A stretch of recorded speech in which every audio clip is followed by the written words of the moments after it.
Welcome back to the long-awaited blushing tutorial. At this point, you should have your doll completely sewn.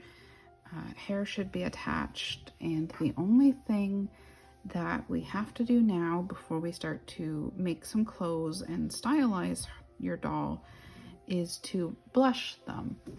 And what I mean by that is we're going to be adding some definition to the doll in a sense where you want her to look more lively. Right now she kind of looks bland after we've stuffed her, and she just doesn't have any depth to her, minus the hair. So what I like to do, and I'm going to do this as like a shorter tutorial, I actually like to use something for shading that I will list off as like a colored beeswax. They come in various shapes, colors. I even have like a really light one here. The light one really doesn't do a whole lot on lighter fabric. It might work better on like a darker skinned doll. I haven't experimented with that yet. And the best part about blushing is you can either use these, which I find are more permanent. They do sometimes rub off over time if a child was to play with the doll, but they give a really nice shadow definition. Or I like to use something known as pan pastels. These are very pigmented pastels that you would actually use a paintbrush and kind of brush on, or a piece of paper towel, and you can rub it on into places. So these I find are more diluted when you do put them on the fabric at times, but just keep in mind when you do build up on these type of things, you want to do it subtle and quick. You don't want to spend too much time on it. Now, the next part that I'm going to talk about quickly here is you're going to want to take some of the same fabric that you used to actually sew your doll with, and that's because you want to do kind of like a swatch, okay? And how I do a swatch is you're going to, I already made some here, you're going to take your color, which I chose this red brick, and you're going to want to cut out a swatch, and you're going to drag this down it.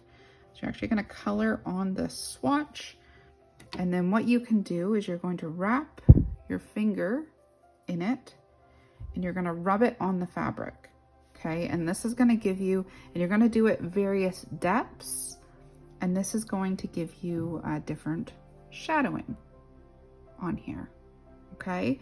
So then it lets you see that this dark brick, it can be a lot darker if you want, but I kind of did it lightly, and it's a nice pink, which is great, which is kind of what I'm looking for. And then you can take this swatch and you can actually put it against the fabric of the doll, okay? So I want her to have nice rosy cheeks. I think that that's cute for a doll. Alternatively, I do have a darker brick that I did use, and it's actually more of an orange. So again, this would look better on like a darker skinned doll, I would think, because when I actually put it out, it's more of an orange, like a rust color. It might look good on a darker skinned doll, but if you take the rust and put it against the fabric of your doll, it's not very good, I don't think. So the next part that you can do is you can actually start blushing your doll. I'm going to keep using this because it does not matter. You're just going to need an actual piece, and I'm going to go very light, especially on the cheeks, okay? We're going to do the cheeks first, and you're just going to start to work in a circle, nice and light. And you can kind of brush it off as you go. And then we're going to come over and do the same over here. Okay.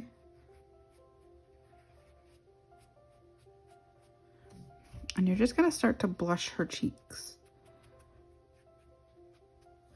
And if you get too much on where it's a little bit saturated, you can take a piece of paper towel and you can rub some off. So just kind of blend it in.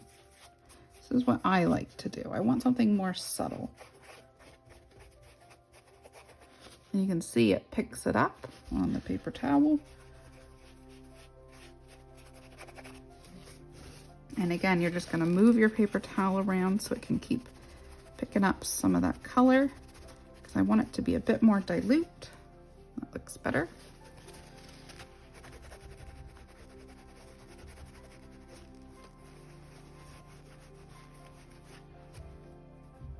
There, looks much better. So you can see it kind of gives a dilute look to the cheeks. We don't really want the cheeks to be overpowering or anything really on the skin, but it's already adding depth. And when you're going through this, you have to think, where does a child sometimes have these, you know, spots that are more blushed out? They definitely have across their forehead. So again, you can kind of just rub lightly, usually on top of their nose, a little bit. Again, they usually have some on their shoulders.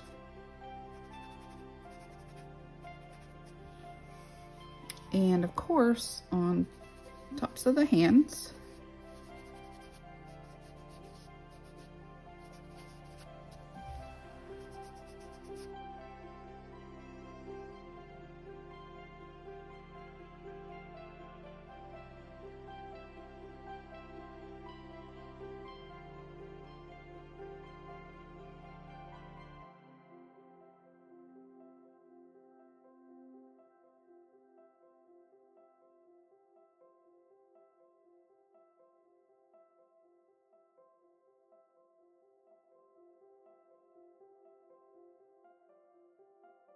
So the very last part is that I like to do is going to be shading the lips. The lips are probably going to be the reddest that you're going to do.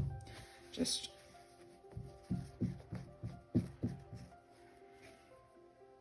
and I'm just reloading this, okay? You don't want them to be overly red, but a little bit. And you're just gonna take and lightly go up and down.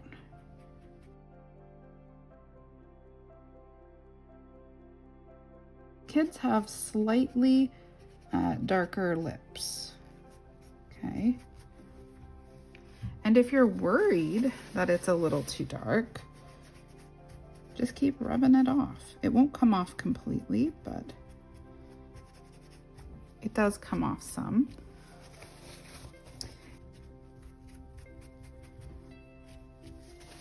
Is I like to take my pan pastels now that we have the lips done, and I like to kind of shade with a darker color, and I'm just gonna pick some up on my brush. You never directly apply it because it's really pigmented. I'm gonna take and get some of that excess off. See how pigmented that is? And then you can take your small little brush and you're gonna get right in here.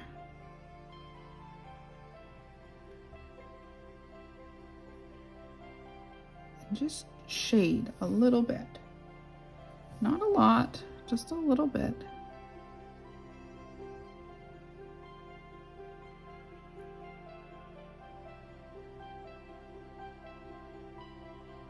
And you're just dragging that color out, and already you can see what I mean by adding definition. So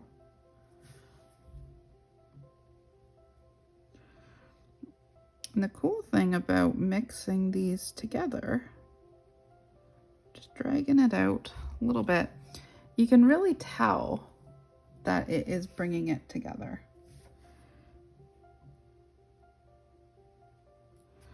And if you're still unsatisfied with the lips, which can happen sometimes, I still have some more colors of my pan pastel over here.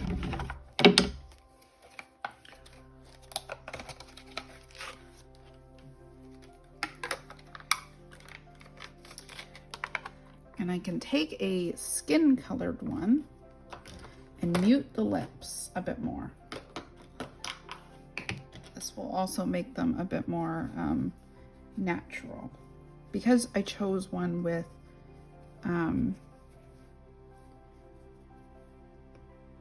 such intense colored lips. Just kind of what I do. And it makes them a bit more natural colored.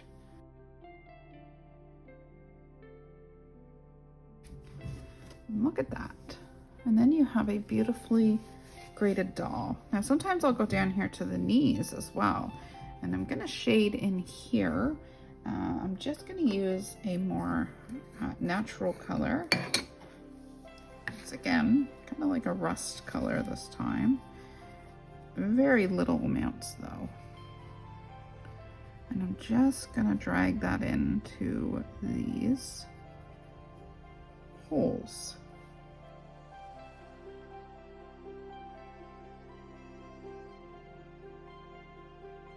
And that's just another way how you can see the knees now look more depth to them. And you can add freckles, you can kind of do whatever you want at the end of the day. If you find the pink is still too pink, you can again continue to go over it with your pan pastels, something that's closer to the skin color, and keep altering it a little bit and getting it a bit more natural, which is probably what I'll do still because I like the natural look of the lips. But yeah, hope this tutorial was helpful to bringing your doll a bit more to life.